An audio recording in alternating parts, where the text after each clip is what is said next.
dulu. Yang pertama, nanti saya akan beri saudara waktu, paling tidak 15 menit, bukan tes saudara ya. Tadi banyak orang sudah dapat isu, akan ada tes. Ini tes hati aja. Nah, apa yang Anda buat, sudah dibagi belum Mas ya? Lembarannya? Oke, ntar aja. Jadi Anda akan dibagi kertas separuh halaman, tidak usah ditulis nama saudara. Tapi ini yang saya ingin Anda tulis. Selama sekian minggu ini, apa yang saudara pelajari buat hidup saudara selama Anda sekolah ini? Ya, tulis ya sebanyak-banyaknya dua halaman itu, separuh itu ya. Kalau bisa yang simple, yang singkat. Tidak usah cerita bertobat tahun berapa, tanggal berapa, jam berapa. Tapi selama sekian minggu ini aja. Dan beberapa teman saya tahu kesulitan karena Pak, waduh kurang 3 lembar Pak saya karena ini banyak sekali.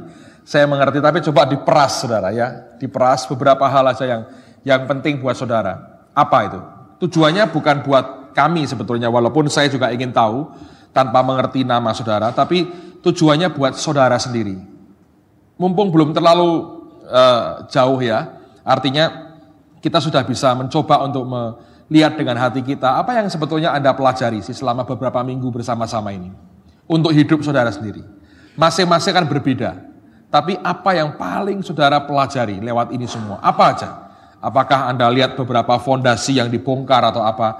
Kalau bisa lebih spesifik ya, misalnya tentang sesuatu yang Tuhan bongkar, yang diubah Tuhan, itu spesifik akan lebih baik. Ya. Pertama kita akan belajar, dari situ Anda belajar bagaimana saudara melihat dengan hati semua yang terjadi. Kami juga ingin lihat sampai seberapa sekolah ini efektif memberikan sesuatu untuk kehidupan saudara. Ya, itu kita akan saling belajar, kita akan nimba dari situ dan itu input yang nolong sekali. Anda mau tulis nama boleh, tidak juga tidak masalah. Saya juga tidak akan pengen tahu ini dari siapa, tapi kita mau lihat in general apa yang jadi yang paling mengubah saudara selama beberapa minggu ini. Kalau Anda berkata, Pak saya ini bingung, nggak ngerti apa-apa, tulis bingung. Itu sudah bagus, bingung itu sudah, kalau kita bisa membuat Anda bingung itu sudah hebat saudara. Minimal itu menggoyahkan dasar itu ya. Tapi kalau masih belum apa-apa, saya terus terang Anda berkata, saya nggak dapat apa-apa, ini agak kecewa di sini ya, tulis saja apa adanya. Ya, jadi itu akan nolong untuk Anda ngerti, kami juga ngerti. Sehingga arah kita tetap pada fokus yang Tuhan inginkan. Oke, apakah ini jelas? Ada pertanyaan? Cukup jelas ya. Jadi tidak usah ditulis nama, tapi sharing aja. Apa yang Anda rasakan, yang sedang Allah kerjakan dalam hidupmu, yang sedang apa yang Anda dapatkan lah selama sekian minggu ini. Oke ya, cukup jelas ya. Yang kedua, saya ingin sampaikan begini. Berkaitan dengan Israel ini, mintalah minggu depan ini terakhir ya, teman-teman yang mau bergabung, mungkin kasihan travel agentnya harus bongkar pasang terlalu banyak kalau tidak segera dimengerti. Nah, saya lagi ngerem banyak karena jatah airline itu terbatas sekali. Jadi yang mau cepetan secepat-cepatnya supaya dia bisa ngerti apa yang harus dia buat. Karena jatah yang diberikan itu dari airline-nya dia cuma dapat jatah 42 seat. Dari hitungan yang ada ini sebetulnya sudah masuk sekitar 40 seat. Jadi tinggal 2. Tapi ada beberapa yang masih ingin atau akan gitu ya. Jadi masih belum jelas. Tapi kalau minggu ini Anda bisa masukkan, travel agent-nya mau mencoba untuk ngatur secara lebih baik. Jadi supaya semua bisa kebagian. Ya, saya dorong dalam minggu ini Anda berikan kepastian supaya travel agent-nya bisa menyiapkan dengan lebih baik segala sesuatunya. Oke ya. Yang ketiga yang terakhir, tolong diperhatikan, nanti ada waktu di mana dalam 2 minggu mendatang Anda akan mendapatkan 3 minggu lagi Anda terima pelatihan dari tentang mission trip ini. Jadi siapkan hati yang baik dan siapkan fisik saudara. Jadi selama sekolah ini jangan begitu rupa sehingga fisikmu tidak memadai. Medannya apakah berat Pak? Menurut saya nggak terlalu berat lah, rasanya nggak seberat-berat yang orang pikir. Terutama kalau Anda nanti kan ke Kalimantan. Jadi perjalanannya agak cukup jauh karena dari Banjarmasin ke Muara Tewi itu butuh kira-kira 8-9 jam. Dan itu seperti Anda ke Jakarta aja, naik bis, naik mobil sama aja. Cuman bedanya, sana lebih sepi jalannya, aspal bagus, cuma hanya belok-belok. Tapi nggak setajam di Jawa lah, di Cadas Pangeran itu lebih tajam ya. Ini not bad lah saudara. Saudara akan bisa nikmati aja. Dan kemudian dari situ Anda akan dipisahkan dalam berbagai kelompok yang berbeda. Dan kelompok ini akan masuk ke pedalaman. Dan saudara akan jadi berkat. Ada beberapa gereja yang membuka diri buat kita untuk melayani. Dan mereka berkata, Pak, saya ini punya jemaat pos PI banyak. Dan kadang-kadang ya Pak, dia berkata, saya hanya bisa setahun sekali mengunjungi. Bayangin, karena tenaga terbatas, lokasinya masuk cukup dalam. Dan di situ kita belajar lihat kebutuhan. Dan ini akan jadi pelajaran yang sangat-sangat baik sekali buat semua kita. Anda lihat on the spot apa yang terjadi sebetulnya di tempat-tempat lain. Tapi lihat juga bagaimana orang-orang haus dan lapar akan Tuhan. Ya. Dan saya yakin iblis di pulau itu akan gemetar karena rombongannya Mike Connell datang. Saya sudah kasih peringatan, coba nyingkir dulu sekarang karena ini pasukannya Mike Connell sudah akan tiba. Jadi kalau lihat setan itu, nah ini dia. Kayaknya sudah puasa 30 hari lihat makanan. Iya, ini dia. Nah, jadi Anda akan ketemu dengan banyak hal yang luar biasa. Oke, alright, sekarang mari kita teruskan. Coba buka, saya ingin gini saudara. Naratif itu artinya ada cerita, kesaksian gitu ya. Itu lebih kena kepada hidup orang daripada kalimat-kalimat teologis yang berat-berat itu. Nah, itu istilah mereka. Istilah saya sebetulnya begini. Apa yang dari hidup orang kalau itu dibagikan, ya, ternyata punya akibat jauh lebih bagus dibandingkan kalimat-kalimat teori. Jadi sekali lagi, kalau Anda itu ngalami kebenaran, dan kebenaran itu Anda hidupi, sebetulnya itu sudah peluang yang sangat luar biasa. Ya, peluang apa? Peluang untuk membuat saudara itu efektif dalam menyampaikan kebenaran kepada orang lain. Karena orang itu lebih gampang melihat khotbah daripada mendengar khotbah. Saya ulang ya saudara ya. Orang itu lebih mudah melihat khotbah daripada mendengar khotbah. Kalau ngelihat itu kan kenyataan, setiap harinya lihat gitu loh. Ya, ada cerita dari kenyataan sehari-harimu. Ini yang saya alami. Kalau orang dengar khotbah, orang dengar teorinya. Orang lihat khotbah, orang lihat realita itu dalam kenyataan kita. Hal yang kedua yang mereka sudah mulai temukan adalah ini. Ini sampai ditulis oleh Peter Wagner. Dia berkata begini. Sekarang ini pendidikan teologi yang paling efektif adalah yang menggunakan pola impartasi. Jadi bukan lagi pola kelas bertahun-tahun, tapi impartasi. Nah, kita ini kan nggak ngerti itu sebetulnya ya. Dulu 2 tahun lalu waktu kita akan mulai sekolah ini, kita nggak ngerti bahwa harus impartasi. Yang kita ngerti adalah bahwa kita perlu orang-orang berhasil untuk melahirkan orang-orang berhasil. Para dosen, para pengajar didatangkan, Anda lihat dari hidup mereka, Anda dengar, Anda ngalami, dan itu terjadi kan saudara. Rupanya apa yang kita buat inilah yang sebetulnya diakui paling efektif. Jadi bukan sekedar orang diajari teori, tapi harus didatangkan orang yang berhasil di bidangnya, atau orang yang paling kuat dalam bidang tertentu, yang berbuah dalam hal itu, kemudian dia membagikan kepada kita sekalian. Nah, dari apa yang dia bagikan itulah, kita bisa belajar bahwa, seperti itu cara Tuhan kerja. Lalu dari pergaulan itulah, terjadi impartasi. Ya. Jadi coba Anda tangkaplah dalam sekian bulan terakhir ini yang masih sisa ini, coba Anda tangkap dengan baik bahwa ini proses impartasi. Itu yang Pak Yusak seringkali berkata, sekarang ini orang dengan gampang dicangkokkan Tuhan. Anda tidak perlu ditanam dari nol, tapi dicangkokkan kepada orang-orang tertentu.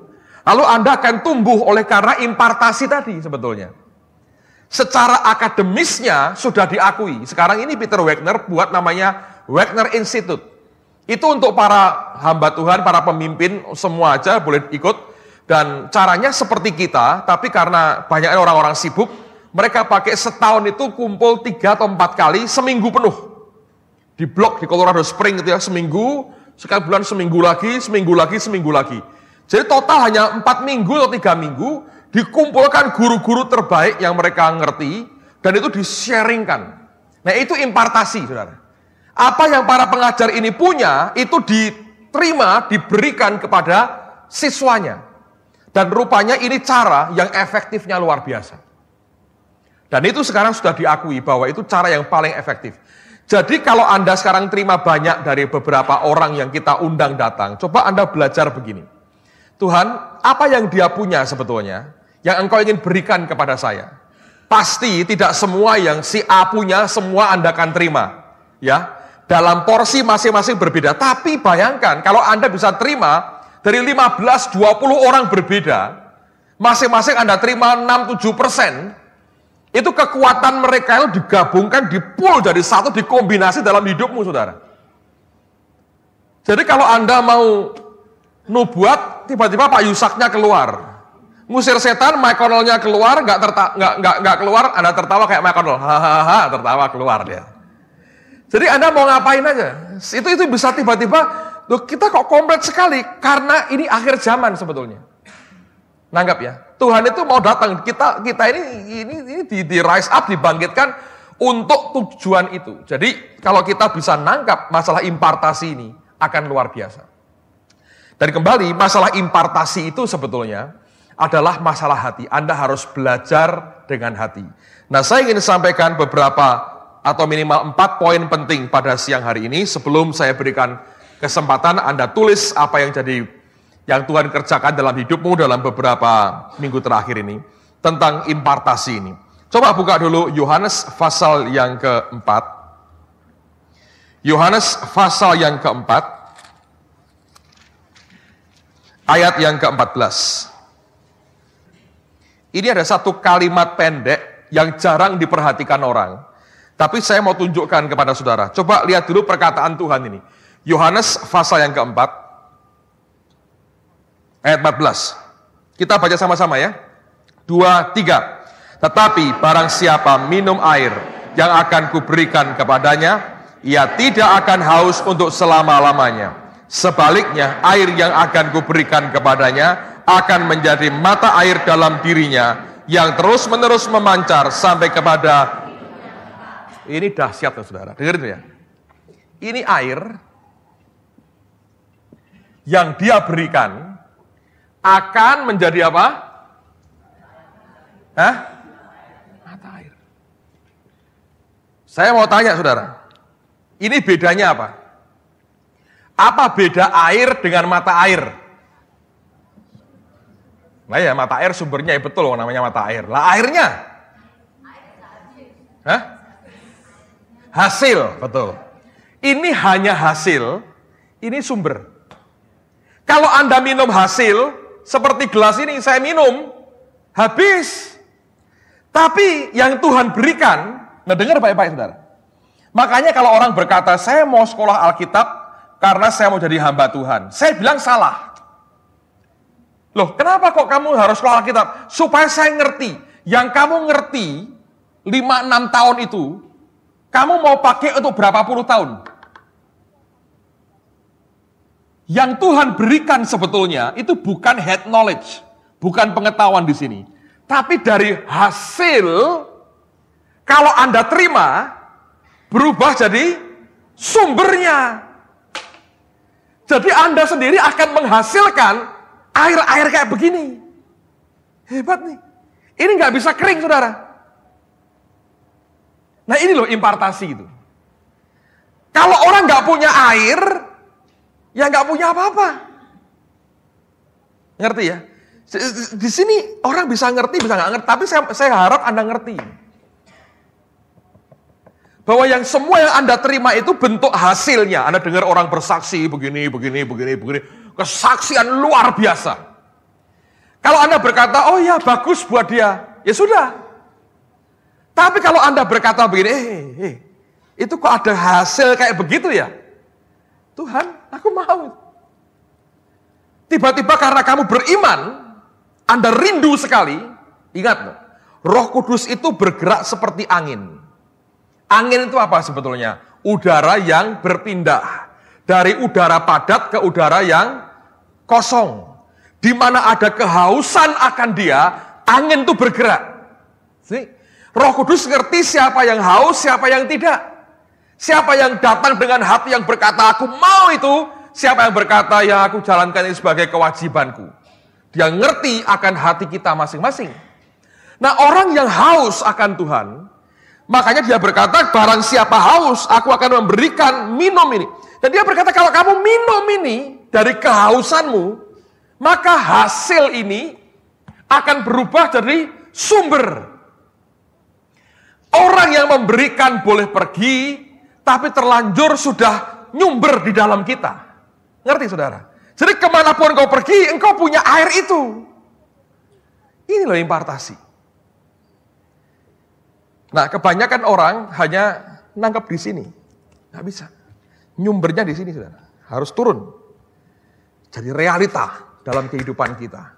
Lalu nyumber. Sekarang perhatikan. Yohanes pasal 7. Yohanes 7 ayat yang ke-37 sampai dengan ayat yang ke-39.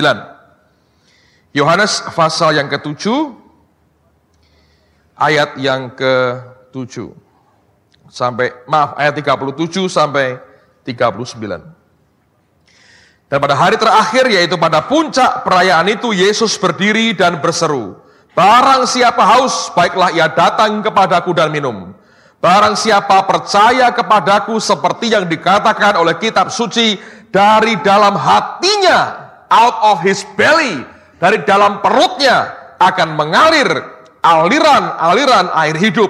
Yang dimaksudkannya ialah roh yang akan diterima oleh mereka yang percaya kepadanya, sebab roh itu belum datang karena Yesus belum dimuliakan. Jadi dia berkata, kalau Anda minum, Anda haus, Anda minum, dari dalam perutmu, dari dalam rohmu, batinmu, inner man, keluar aliran-aliran air hidup. Dan ini namanya impartasi.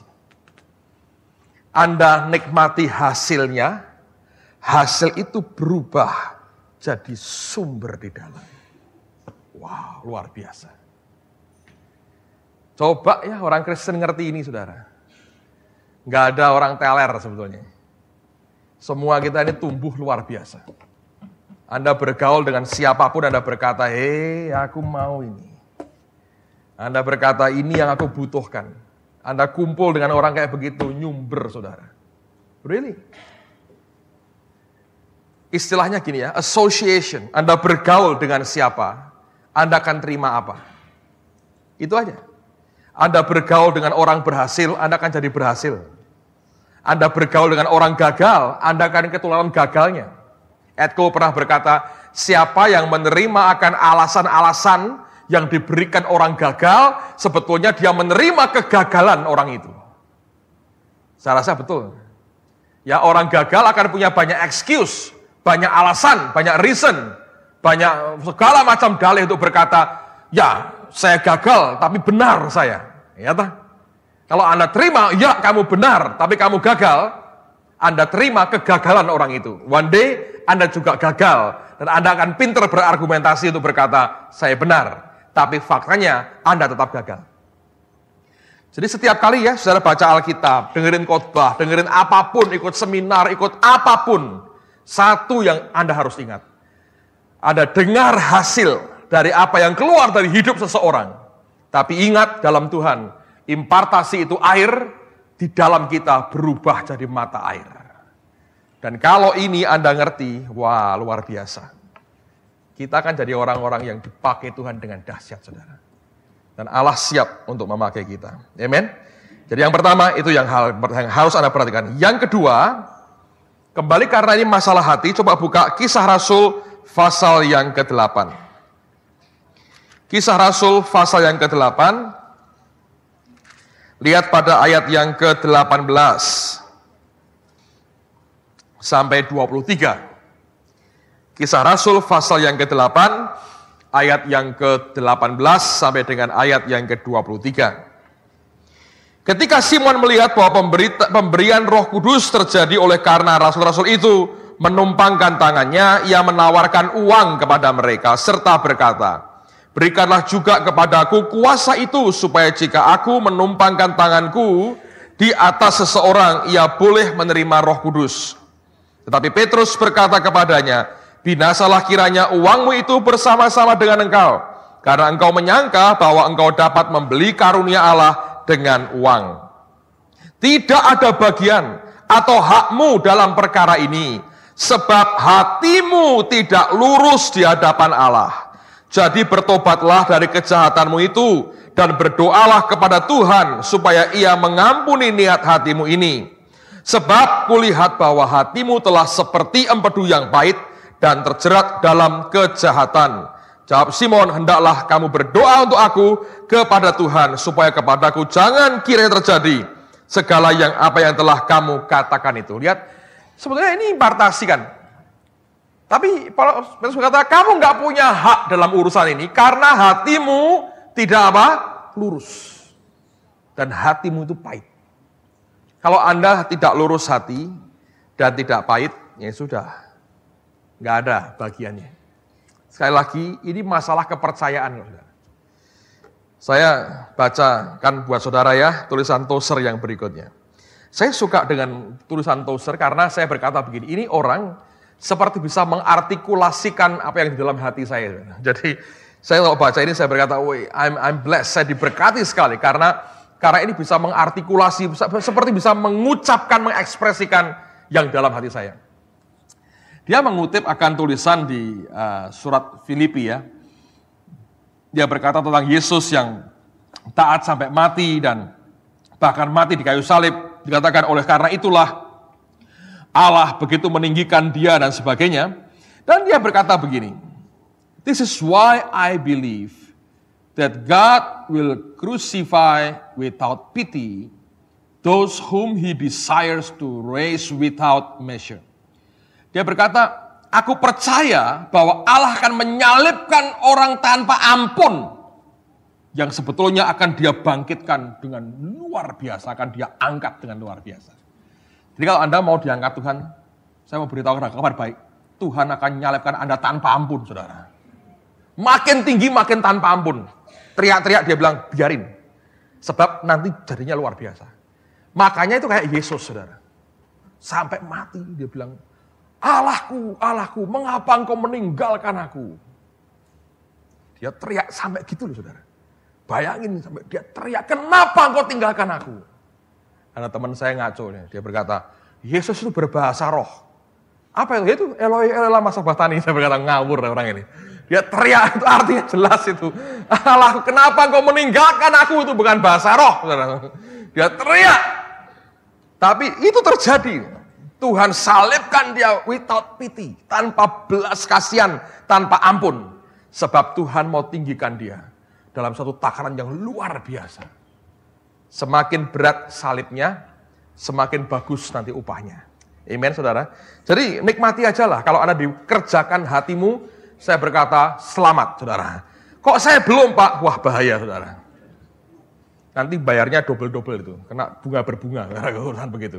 Tapi saya bersyukur kalau Allah mulai ngerjakan garap hatimu. Wah, diaduk sama Tuhan.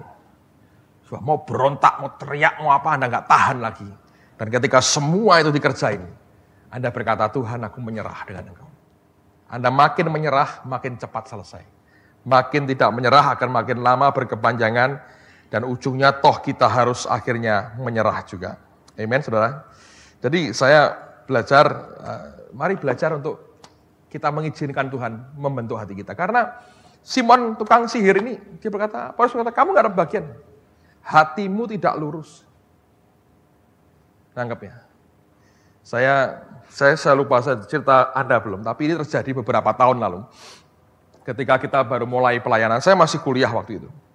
Ada hamba Tuhan datang ke Semarang, dia ngajar tentang slain in the spirit. Dulu jarang sekali orang ditumpangi tangan rebah, sekarang kan sering ya saudara ya. Kalau nggak rebah malah orang bingung. Dulu orang rebah bingung, sekarang kalau nggak rebah banyak orang resah. Kenapa aku tidak rebah?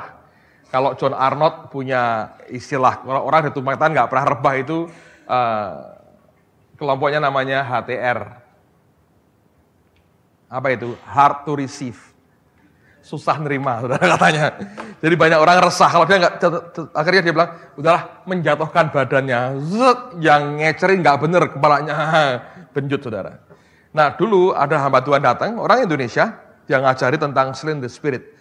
Nah siapa yang tidak melotot dengar pengajaran seperti itu, termasuk saya saudara. Saya dari di depan saya melotot gini, waduh luar biasa ya. Loh, numpang ke tangan kok bisa jatuh ya. Terus selesai seminar, dia berkata gini, mari saya akan demonstrasikan. Wah ini orang memang berani sekali saudara, nekatnya luar biasa. Siapa yang mau? Jadi itu rombongan maju ke depan, kira-kira anak 15 saudara. Maju ke depan, saya enggak. Saya bilang aku mau nonton kayak apa. Ditumpangi tangan kok bisa jatuh. Saya pengen lihat seperti apa. Jadi saya mendekat saudara, saya di belakang dia, nonton. Pengen nonton, ini jangan-jangan didorong sedikit. Jangan-jangan dia jegal kakinya. Jangan-jangan apa. Saya curious, rasa ingin tahunya besar. Dia tumpangi tangan orang. Goyang pun tidak. Gatel malah. Dia mungkin give up ya, menyerah. Pindah orang berikutnya. Tumpangi tangan. Doakan gini, saya hati dalam hati, mana enggak jatuh. Goyang aja, enggak, ini malah gatel. Orang ketiga enggak, orang ketiga, orang keempat, sampai orang ketujuh, saudara, separuh mereka. Tidak satu pun jatuh. Saya kecewa, terus terang. Saya bilang, kok enggak jatuh? Katanya jatuh, ditumpangi tangan. Mana?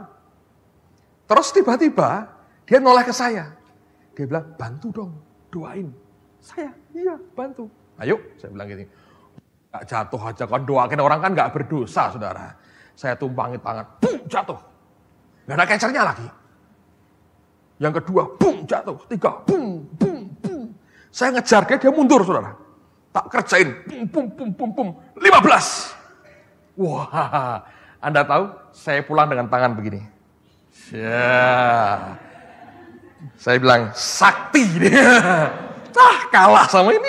Wah, cuci tangan saya takut saudara. Wah, karena takut hilang ini urapannya. Wah, ini pendekar tangan sakti saya berkata. Saya kalau pergi buat jabat tangan berat karena wah urapan. Jangan jabat tangan sama saya, ini urapan di sini. Bayangin saya, itu dalam pikiran. Nah itu kan dalam ketidakdewasaan. Malam itu saya tidur saudara, susah tidur. Saya nerawang ke langit-langit gini sambil lihat tangan saya. Tak kusangka. Ini bukan tenaga dalam nih, urapan tebalnya luar biasa. Sakti tanganku. Terus yang saya pikir apa saudara? Habis ini terkenal aku. Loh. Ayo. Saudara pernah mikir terkenal enggak? Oh enggak pak, puji Tuhan, lebih baik dari saya kok. Saya mikir gitu saudara. Wah terkenal aku. Dalam ketidakdewasaan loh saudara ya. Saudara kalau sudah mulai pelayanan kan kepengen terkenal enggak? Enggak pak, saya hanya hamba yang tak berguna. Nah, syukur, kalau ngerti gitu baik saudara. Tapi saya jujur pada saudara. Pertama-tama saya pelayanan, saya orangnya berambisi. Terkenal. Ngapain? Sama-sama pelayanan gak terkenal. Tercemar apalagi, waduh jangan. Oh sama-sama pelayanan kok. Harus karier ini. Wah, daging loh saudara. Lihat, semua orang tadinya ikut Tuhan, tidak ada yang murni. Habis dikerjain Tuhan sampai kapok-kapok betul, nyerah, hilang lama-lama. Makin tinggi makin Anda takut, ngeri sekali. Hari ini ya, saya ngomong terus terang saudara.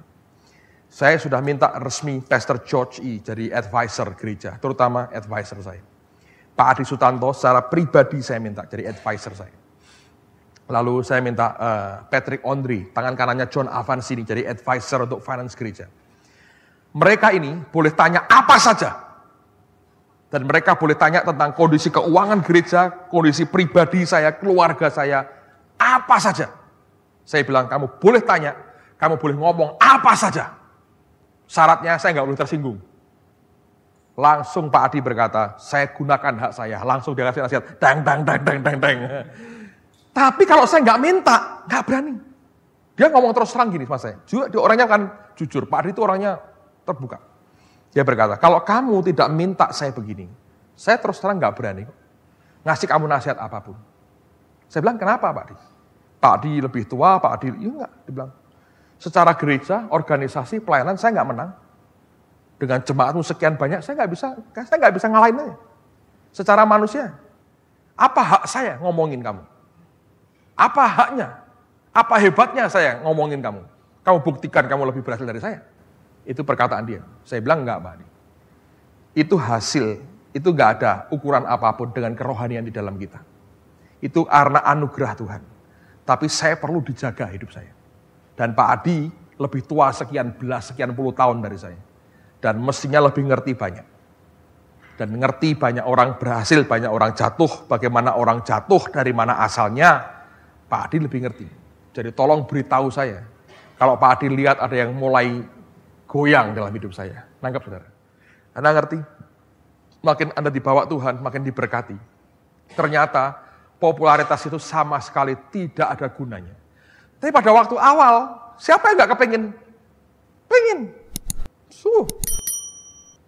Pengen toh.